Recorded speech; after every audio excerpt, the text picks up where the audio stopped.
Well, joining us now to break it all down is former Deputy Assistant to the Secretary of Defense, Amber Smith, who also spent several tours of duty as a combat helicopter pilot in both Iraq and Afghanistan, flying into enemy fire in some of the most dangerous combat zones in the world. An honor to talk to you this morning. Thank you so much for joining us. Great to be with you. You know, President Trump made it clear Iran does not want the consequences if these negotiations fail. Amber, we saw the bold action last June when the U.S. military stealth bombers took out Iran's nuclear facilities. I know you spent many years in the Middle East during multiple conflicts.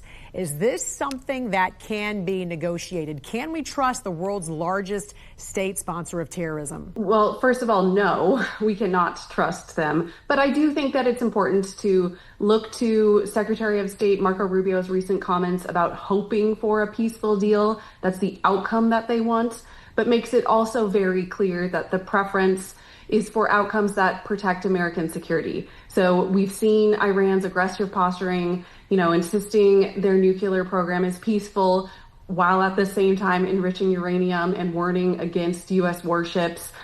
So they're pushing with the threats when we are trying to bring them to the table peacefully to come to a solution. So Iranian threats will not deter the United States. If Iran wants to avoid escalation and some things that we've seen happen previously, they need to de-escalate with these drills, and they need to negotiate in good faith. That being said, what did Ronald Reagan say?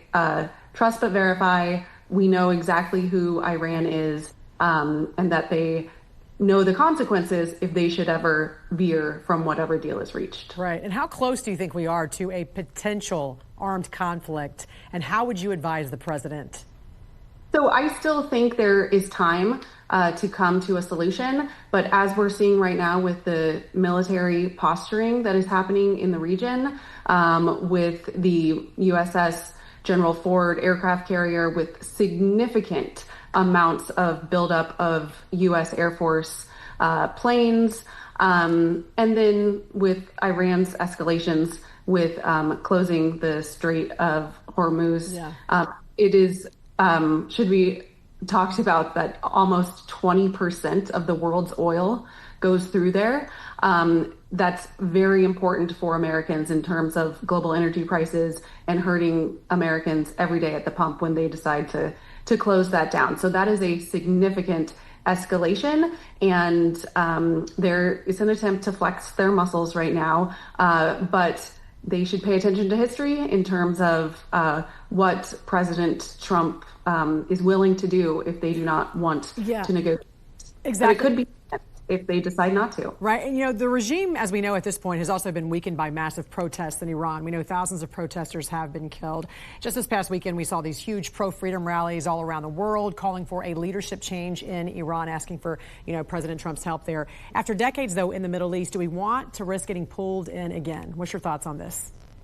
So I would say that, thankfully, we have a commander-in-chief who is not interested in what sort of the strategy was or lack thereof in Iraq or Afghanistan with a significant decades-long war. We have seen that President Trump will act in the best interest of our national security and to protect the United States of America, but he has no interest in any sort of prolonged campaign or war in the region. Just as we saw with Venezuela, he acts when he needs to. He goes in, does some military action to get the outcome that he's looking for, and then moves on.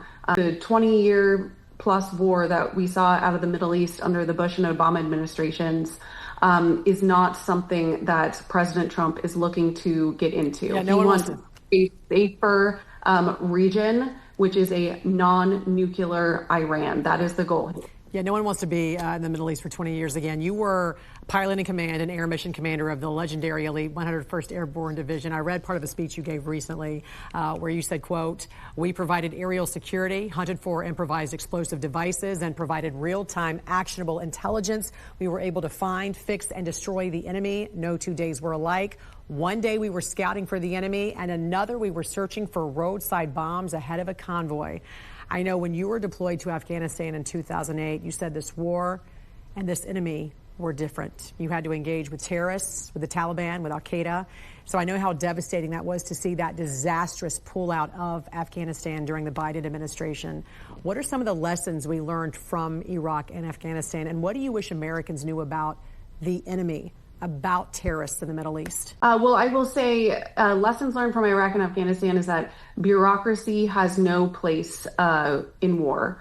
Military leaders need to have clear and concise understanding of what the mission is and be given the authority, the technology, and the resources, weapons to accomplish the mission, as well as the confidence from their leaders to be able to do that. War is not meant to be 20 years long.